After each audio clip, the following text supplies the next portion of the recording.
بیا پیغمبر وایي داسې څه کار درته ونه ښیمه که تاسو په هغې باندې عمل وکړو نو د یو بل سره به محبت پیدا شي. صحابه کرام وایي یا رسول الله ولې نه وښایه راته؟ وی افشو السلام بینکم، سلام په خپل منځ کې خور کوي، په یو بل سلام اچوئ. د سلام اچولو سره محبت ډېرېږي. او دا د افسوس خبره ده چې نن سبا د دې کمی به محسوسوي، بیا خصوصا زموږ پښتنو کې. د هغې وجه دا ده چې دا د قیامت په علاماتو کې یوه علامه ده. پیغمبر صلی الله علیه وسلم وی قیامت ته به نږدې خلک سلام په هغه چا اچوي چې پیژني.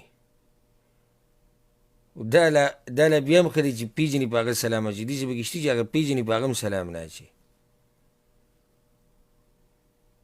نو سلام په یو بل ډېر اچول. ګوره تر دې چې یو حدیث کې دا راځي پیغمبر صلی الله علیه وسلم وایي چې دوه مسلمانان رواني او په منځ کې دیوال لاغی، په منځ کې ګټه راله، په منځ کې ونه راله، او بیا د یو بل سره ملو شو، بیا په یو بل سلام اچوي.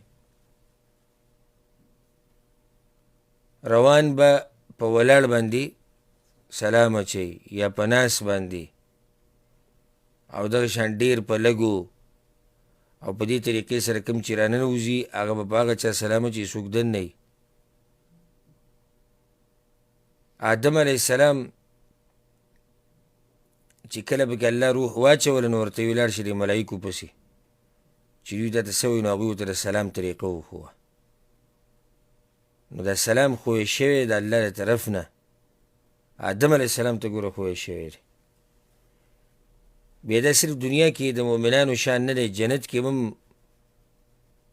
الله په قرآن کې ذکر کړي دي بعضو ځایونو کې چې په جنت کې به ته سلامونه اورې ډېر، هر طرف نه به سلامونه خلک په یو بل سلامونه اچي. او سلام قولا من رب الرحیم، او الله له طرف نه هم سلام اچولی کېږي.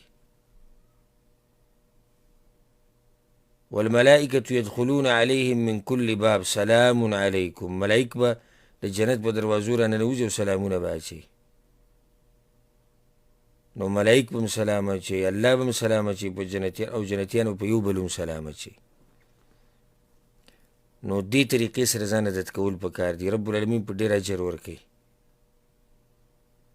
آسان عمل دی او اجر یې څه دی؟ ډېر دی.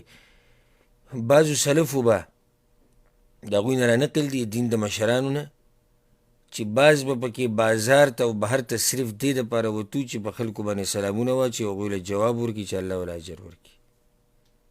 بعض به صرف دې دپاره بهر ته وتو.